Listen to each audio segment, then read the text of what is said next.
Pour faire face à ces nouveaux périls, l'architecture des châteaux devait être considérablement adaptée.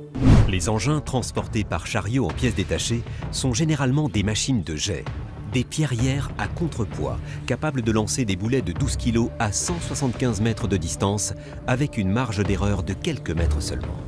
Pour faire face à ces nouveaux périls, l'architecture des châteaux devait être considérablement adaptée.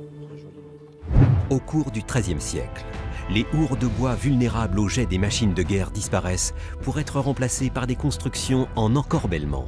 Les bretèches, un petit avant-corps rectangulaire ou à pans coupés, et les machicoulis, une galerie de pierres courant sur le sommet des remparts. Les progrès dans l'art de construire rendent les fortifications encore plus solides et difficiles à approcher. Les châteaux construits en plaine reposent sur un puissant talus de pierre, les escarpes. Alors, dans les premières années, il a fallu commencer par bâtir le socle du château. Donc toute la base avec ce mur en pente, c'est plus de 250 mètres linéaires développés, représentant à peu près 3000 mètres cubes, et ça nous a pris 4 ans. À Guédelon, les escarpes des 6 tours et des courtines représentent 3000 mètres cubes de pierre, soit environ 6000 tonnes. La longueur des murs est impressionnante. À la fin du chantier, les maçons auront bâti 250 mètres de remparts. Un travail colossal. Il fallait vraiment se soutenir. Les 10 dernières pierres, on s'envoyait des messages, le tailleur de pierre au maçon, c'est l'avant-avant-dernière, puis c'est la dernière. Et pour enfin atteindre partout au niveau du socle du château, cette ligne, on allait enfin pouvoir démarrer le mur vertical. Mais en même temps, c'était se remettre dans la grande lignée des bâtisseurs, puisque toutes les enceintes urbaines, tous les châteaux du XIIIe siècle sont passés par ce travail un petit peu harassant de fortification en talus. L'étude des murs médiévaux permet de restituer toutes les étapes de maçonnerie. Le mur est bâti en couches de pierres successives à la manière d'un millefeuille. La maçonnerie de moellon, les pierres non taillées, alternent tous les 3 mètres environ par 3 niveaux. 3 assises de pierre de taille. C'est le rang de réalignement. Les murailles comportent aussi, à espaces réguliers, des trous dont l'usage est longtemps demeuré un mystère.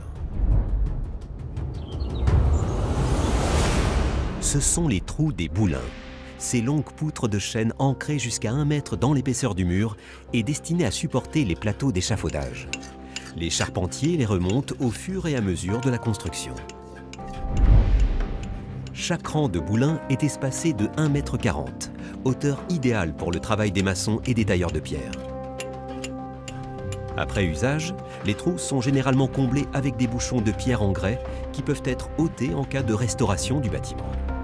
Les échafaudages rythment donc la construction de châteaux dont les murs sont de plus en plus hauts.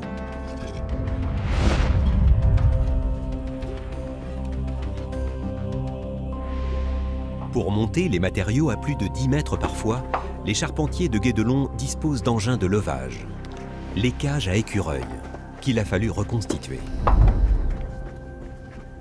Pour fabriquer ces cages à écureuils médiévales, on bénéficie de cages à écureuils existantes qui ont été relevées dans les cathédrales de Strasbourg, de Canterbury en Angleterre ou de Bourges, comme celle-ci, ou à double tambour, notamment celle de la Bible de Wienislaw IV, qui est conservée à Prague et qui nous présente une cage écureuil complète avec son système de cordes et de poulies. Nous, les cages écureuils, on s'en sert évidemment quotidiennement à Guédelon.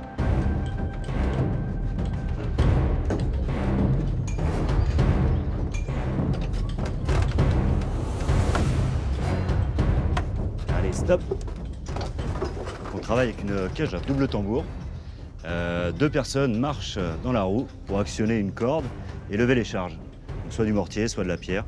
On a la chance d'avoir une cage qui est sur un axe qui nous permet de disposer les charges à 360 degrés. Et moi, à tout moment, je peux arrêter la manœuvre ou la démarrer à l'aide du frein central ici. Les 2 patins que j'ai ici qui actionnent ou qui arrêtent la roue. Cet engin de levage, connu depuis l'Antiquité, fonctionne grâce à la démultiplication des forces. La cage, d'un diamètre de 2 à 3 mètres, munie de rayons, est montée sur un axe qui entraîne un tambour solidaire sur lequel vient s'enrouler la corde tirant la charge à soulever. La démultiplication de la force de levage est de 1 pour 10. Un seul homme peut donc soulever une charge allant jusqu'à 500 kg. Cet ancêtre de la grue permet de monter à 15 mètres de hauteur des charges pouvant aller jusqu'à 600 kg. Les cages à écureuils peuvent être démontées et replacées à n'importe quel endroit du chantier, y compris tout en haut des murailles. Super. Contact. Gardez le contact.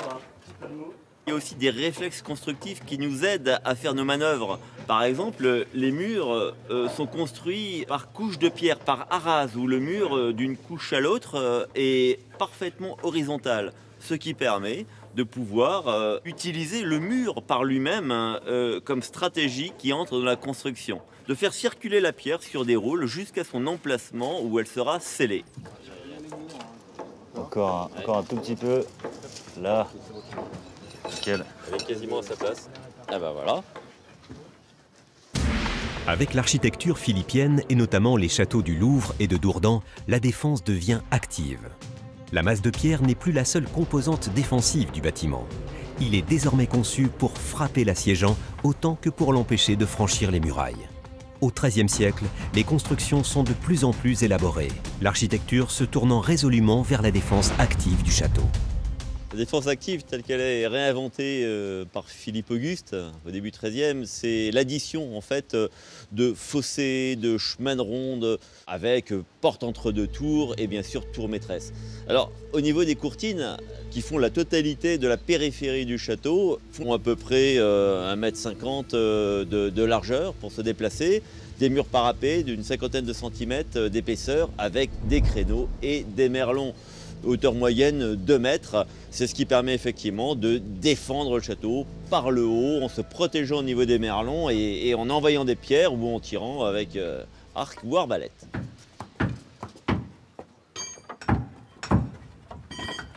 Philippe Auguste va généraliser au cours de son règne l'utilisation de la tour ronde pour flanquer un angle de château. Alors, il n'invente pas cette forme qui existe depuis le monde romain et même au XIIe siècle, mais il va lui apporter une évolution majeure. Il va utiliser des archères. Donc, il va percer ces tours circulaires par des archères permettant un tir flanquant et un tir circulaire. La rotondité permet aussi à ces tours d'être moins vulnérables aux attaques des engins qui jettent des pierres, donc moins vulnérables que les tours carrées. C'est pour ça qu'à partir des années 1200, c'est cette formule de château à tour ronde qui s'impose dans le monde capétien.